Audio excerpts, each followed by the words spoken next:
boa tarde. O Supremo Tribunal Federal derrubou o trecho da reforma trabalhista que permitia que grávidas e lactantes trabalhassem em atividades insalubres em algumas situações. Agora, essas mulheres não poderão trabalhar nessa situação em qualquer circunstância. Esse é apenas um dos destaques de hoje no Jornal da Justiça, que relembra decisões importantes da Suprema Corte neste ano. Vamos conferir agora outros destaques. Ministros validam indulto de Natal assinado pelo então presidente Michel Temer. O Supremo está reconhecendo a constitucionalidade do presidente da República, independentemente de quem seja o presidente da República, editar um indulto. Conselhos federais não podem ser extintos por decreto. Nós tivemos algum tipo de aprendizado. Norma mal feita causa confusão. E ainda, Estado só deve fornecer medicamentos sem registro na Anvisa em casos excepcionais. Em situações excepcionais, permite-se o que a própria Anvisa, inclusive na sua normatividade já prevê, se permite que, caso a caso, eventualmente se chegue a uma conclusão diversa.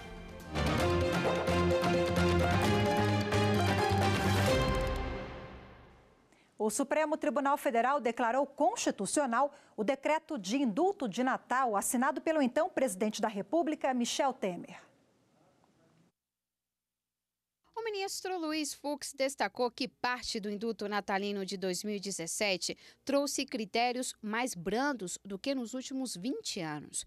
Para ele, o benefício poderia alcançar réus condenados nos chamados crimes de colarinho branco, como corrupção e peculato, o que daria a sensação de impunidade. Delitos dessa natureza, sabidamente, são de dificílima detecção, porquanto incorpóreos, entranhados na própria estrutura dos poderes públicos e muito bem engendrados para não deixar rastros.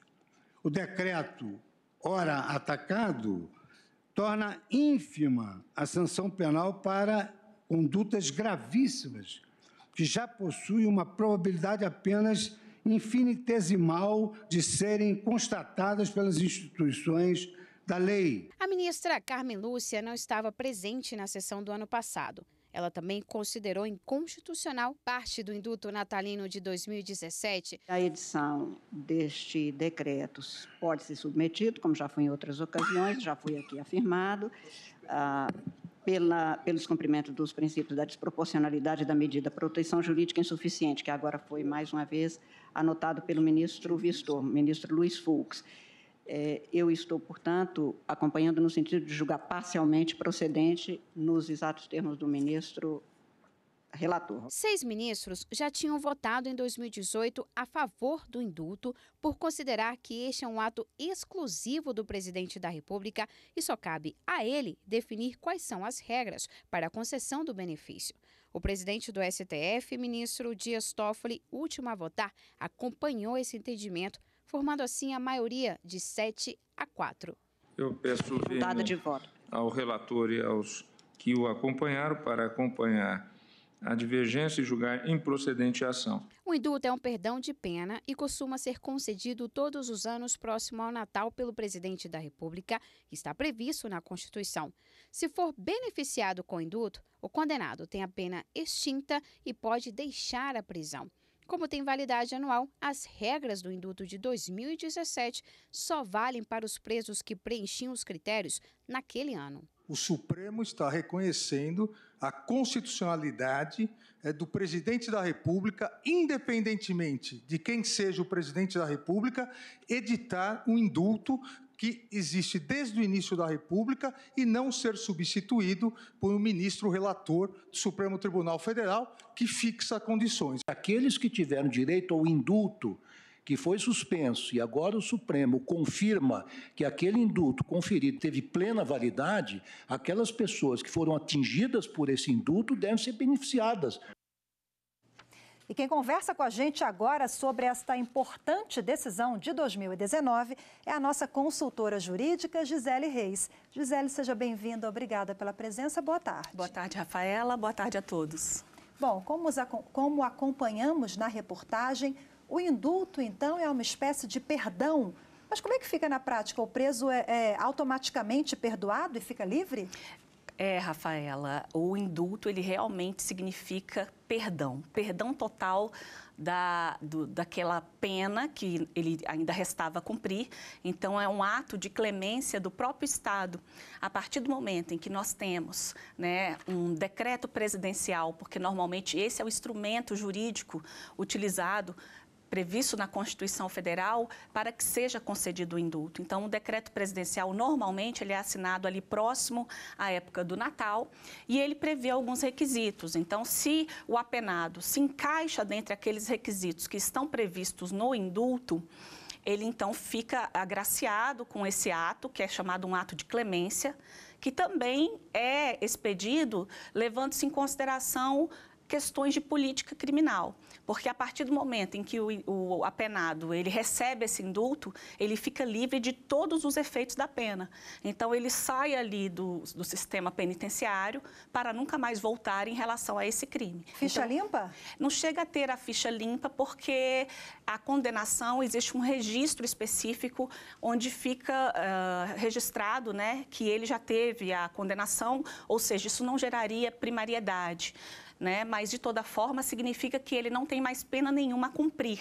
Né? Ele cumpriu a pena com o indulto, com o decreto presidencial concedendo o indulto, ele não precisa cumprir o restante da pena que ainda faltava. E o indulto, então, ele precisa seguir algumas orientações ali, algumas determinações previstas em lei, e foi justamente por isso que o Supremo Tribunal Federal analisou esses aspectos jurídicos do indulto concedido pelo então presidente Michel Temer. Exatamente. Esse indulto ele foi concedido em 2017 e aí houve, então, pela Procuradoria-Geral da República, o ajuizamento de uma ação direta de inconstitucionalidade aqui no Supremo Tribunal Federal.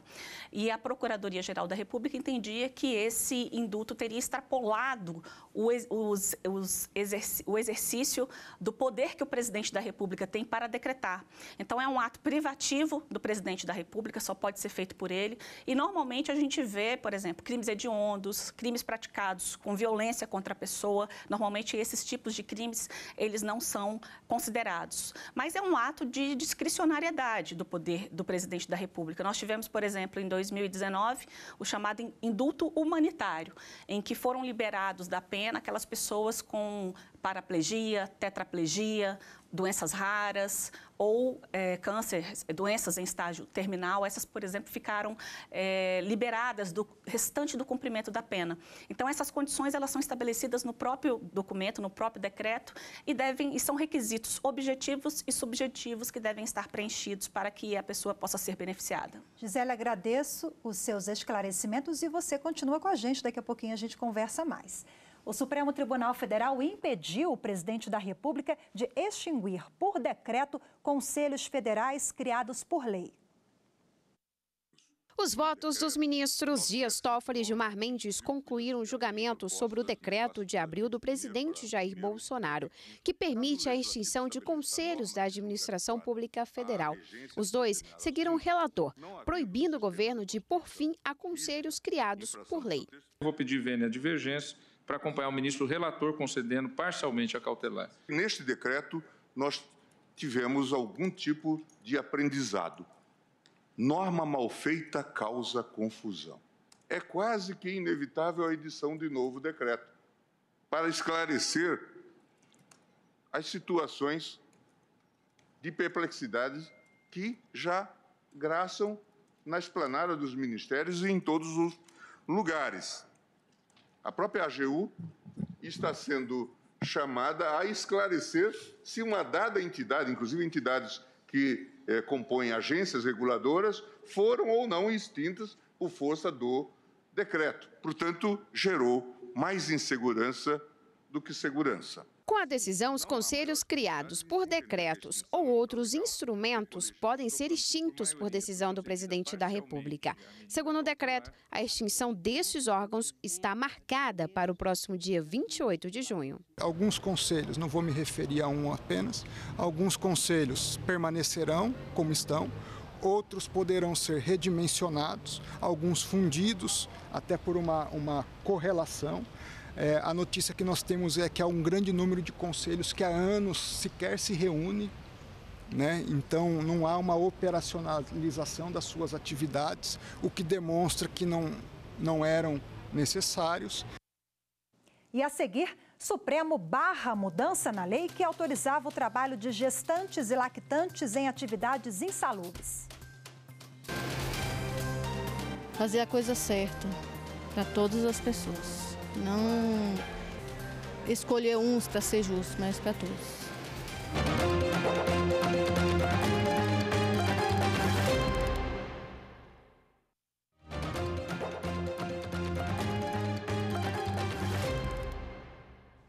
E dando continuidade às decisões do plenário do Supremo Tribunal Federal neste ano, os ministros reiteraram jurisprudência da Corte no sentido de que os entes federativos têm responsabilidade solidária no fornecimento de medicamentos e tratamentos de saúde.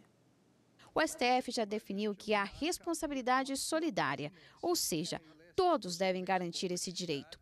O ministro Edson Fachin, que havia pedido vista, agora votou no caso. Proponho a esse colegiado que examine enunciar-se o seguinte: primeiro, a obrigação a que se relaciona a reconhecida responsabilidade solidária é a decorrente da competência material comum prevista no artigo 23, 2º da Constituição Federal, de prestar saúde em sentido amplo, ou seja, de promover em seu âmbito de atuação as ações sanitárias que lhes forem destinadas por meio de critérios de hierarquização e descentralização nos termos da Constituição da República, especialmente artigos 196 e seguinte. O presidente do STF, ministro Dias Toffoli, também sugeriu uma decisão. A demanda exigirá a presença dos entes conforme sua atribuição no sistema. 2 pontos. União, responsabilidade técnica. Estado ou município, conforme o nível de responsabilidade de execução na política de saúde, com divisão de custeio entre todos os entes, responsabilidade de financiamento, conforme complexidade do atendimento. O Supremo Tribunal Federal derrubou norma da reforma trabalhista que obrigava gestantes e lactantes a apresentar atestado médico para não exercer atividade insalubre. O trecho da reforma trabalhista que passou a obrigar mulheres e lactantes a apresentarem atestado médico, indicando que não podem trabalhar em locais insalubres, foi defendido pela Confederação Nacional de Saúde. Temos no nosso dia a dia o convívio direto com questões que envolvem a insalubridade dentro dos setores hospitalares e pelo fato de que a nossa força de trabalho hoje representa 74,5% de mulheres como prestadoras de serviço dentro da saúde.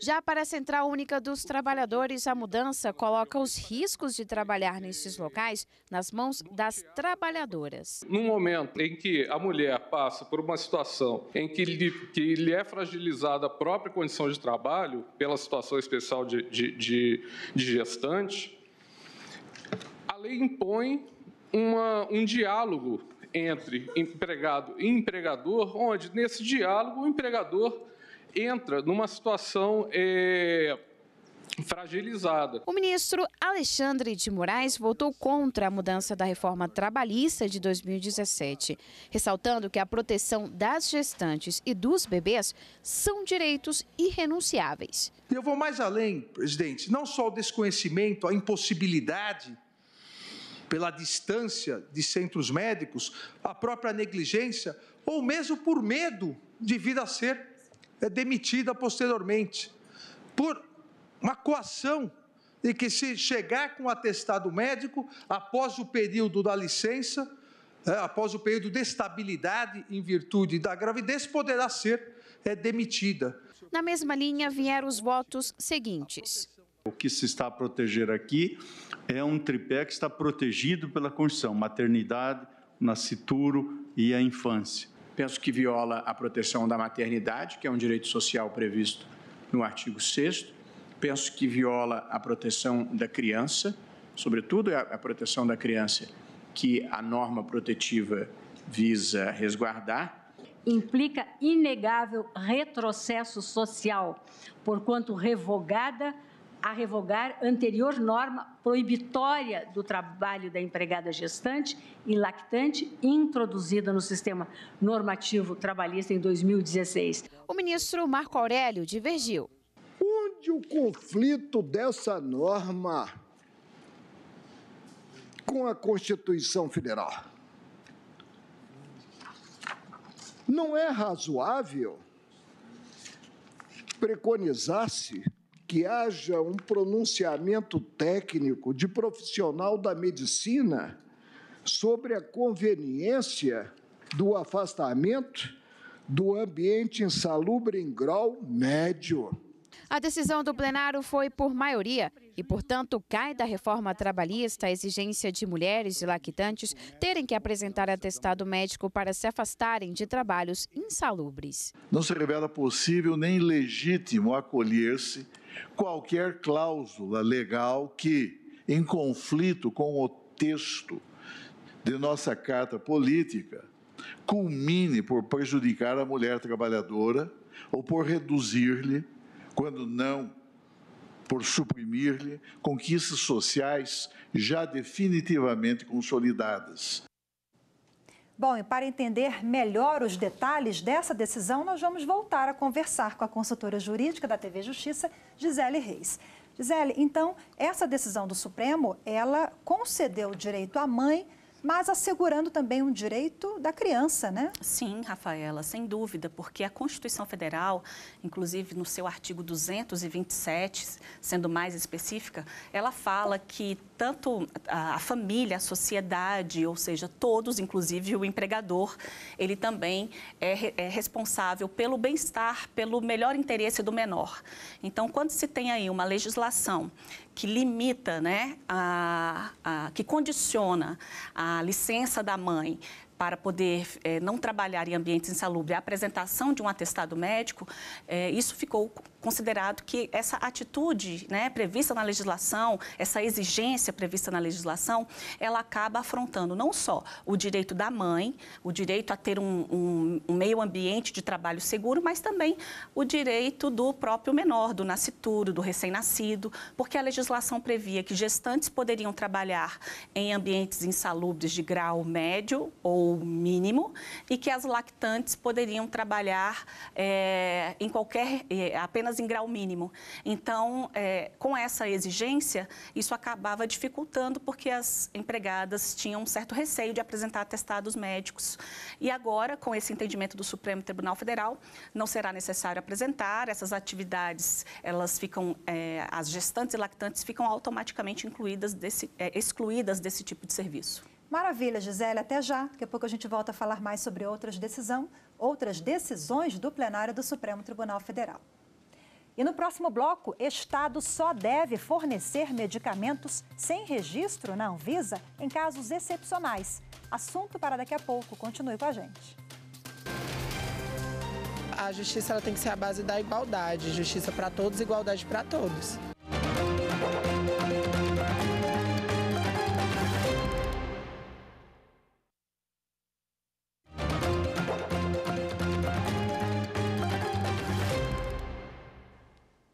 Estamos de volta com esta edição do Jornal da Justiça, dedicada às decisões do plenário do Supremo Tribunal Federal.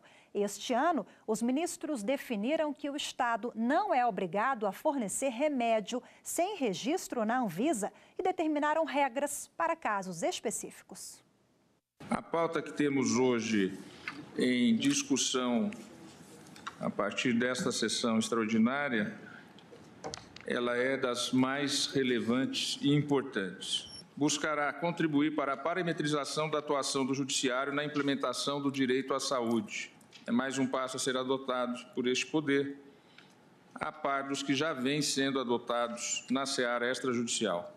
O julgamento desse caso começou em 2016 e em 2019 o plenário do Supremo concluiu e definiu que o Estado não é obrigado a fornecer medicamentos que não têm registro na Agência Nacional de Vigilância Sanitária, Anvisa, ou que ainda estão em fase de experiência.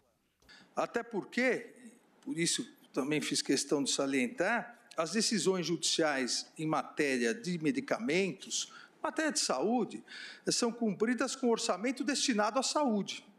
Em outras palavras, o montante determinado judicialmente a poucos indivíduos, por mais importante que sejam as questões, mas esse montante é retirado do orçamento destinado a milhões de pessoas que dependem do SUS.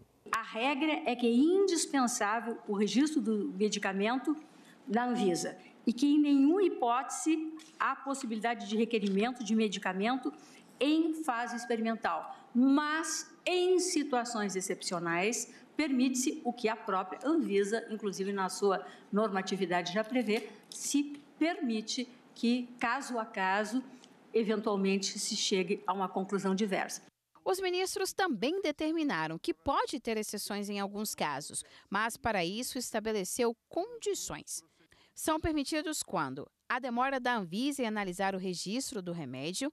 No caso de doenças raras e ultra-raras, o juiz pode autorizar o medicamento, mesmo que a Anvisa não tenha extrapolado o prazo de análise do registro. O medicamento deve ter registro em agências reguladoras no exterior. E quando não há substituto terapêutico com registro no Brasil. As ações que pedem esses medicamentos deverão ser propostas à Justiça Federal e contra a União. Vamos então entender um pouco mais sobre essa decisão com a nossa consultora jurídica, Gisele Reis. Vamos lá. Eu queria falar com você sobre essa judicialização da saúde, mais um caso que acompanhamos na reportagem, né? Sim, inclusive os ministros, acabaram tratando desse assunto ao proferirem os seus votos. E por qual razão? Porque normalmente existe um orçamento público que é destinado para custear a saúde. Quando você tem a judicialização da saúde e aí, por meio de uma decisão judicial, o juiz acaba determinando o fornecimento de um medicamento que não está registrado na Anvisa, ele acaba ali suprindo a necessidade de um indivíduo, mas podendo afetar toda a coletividade. Então, existe, de fato, uma preocupação em relação a essa judicialização para que o SUS, que é um sistema universal de saúde, acabe prejudicado. Então, existe essa preocupação e acabe sendo aplicado aí apenas para alguns em detrimento da coletividade. Então, os ministros entenderam, assim, por decisão da maioria, que é fundamental, a regra tem que ter registro na Anvisa. E por que esse registro é importante? Ele é importante para garantir a própria eficácia do fármaco, para poder ter controle de preço, para que se possa saber a própria eficiência do tratamento. Então, há uma série de requisitos que tem a ver com uma preocupação em relação à própria efetividade daquela medicação. E a saúde pública também, Saúde pública, sem dúvida, que foram levados em consideração, que são levados em consideração a partir do momento em que se exige esse registro da Anvisa. Então, de toda forma, os ministros entenderam, até estabeleceram uma tese em repercussão geral, no sentido de que medicamento só com registro na Anvisa. Apenas em casos excepcionais isso poderá ser concedido pelo Estado. E aí, nesses casos, havendo necessidade, tem que ter uma ação contra a União. Então, já delimitou aí a questão da competência de quem é que deve responder pelo fornecimento desse medicamento, caso ele não tenha registro. E esses casos excepcionais ainda exigem a necessidade de que já tenha...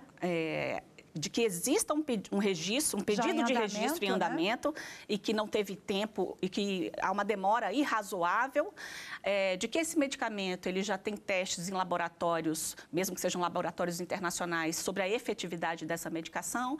Então, existem alguns requisitos, como esses que eu mencionei, que devem ser levados em consideração quando houver a necessidade de uma excepcionalidade, ou seja, em caso desde que você demonstre que os tratamentos usuais também não são aplicados ao caso concreto ou são ineficientes, aí sim haveria, então, essa possibilidade extra no sentido de concessão do medicamento sem registro. Gisele, mais uma vez, muitíssimo obrigada pelas suas explicações, pelos esclarecimentos aqui conosco. Boa tarde. Boa tarde. O Supremo Tribunal Federal autorizou a venda de ações da TAG, transportadora associada de gás. Agora, a subsidiária da Petrobras poderá ser privatizada. A decisão veio após o plenário afastar a exigência de autorização legislativa e de licitação para a venda do controle acionário. Mas os ministros entenderam que a venda da empresa-mãe deve ser autorizada pelo Legislativo e passar por processo de licitação. Foram 3 sessões dedicadas a discutir a lei das estatais em vigor desde 2016. 2 principais pontos. O governo poderia vender essas empresas sem aval do Legislativo e nem licitação? O julgamento ainda envolveu as subsidiárias. Nessa quinta-feira, ficou decidido que a empresa matriz, como por exemplo a Petrobras, não pode ser vendida sem licitação e autorização do Congresso Nacional. A decisão também vale para governos estaduais e prefeituras. A alienação do controle acionário de empresas públicas e sociedades de economia mista exige autorização legislativa. Segundo, elicitação. Sobre as subsidiárias, a maioria entendeu que pode haver flexibilidade nessas operações. Assim, fica permitida a venda de ações sem licitação e lei autorizando. Mas o processo tem que ter competitividade para garantir a sobrevivência dessas empresas. E o Brasil realmente vive um momento que precisa de investimentos, precisa de mercado de trabalho e precisa vencer essa suposta moralidade que há com essa tutela excessiva das empresas estatais, não deixando-as mais flexíveis no âmbito econômico. Durante a sessão, os posicionamentos tiveram algumas diferenças. A ministra Carmen Lúcia disse que a venda de estatais deve ocorrer por meio de licitação, após lei autorizando. No entanto, o mesmo não vale para as subsidiárias. Licitação é exigida sempre, é ela que garante que nós não saiamos de uma situação de ineficiência do Estado para ficar nas mãos também de particular, que é escolhido com quebra do princípio da impessoalidade, é ela que impede a eficiência, porque a busca do lucro eventualmente faz com que o cidadão seja destratado e não com melhor cumprimento, melhor atendimento. A ministra Rosa Weber defendeu lei específica para vender estatais e lei genérica no caso das subsidiárias, não sendo uma exigência submeter essas operações à licitação.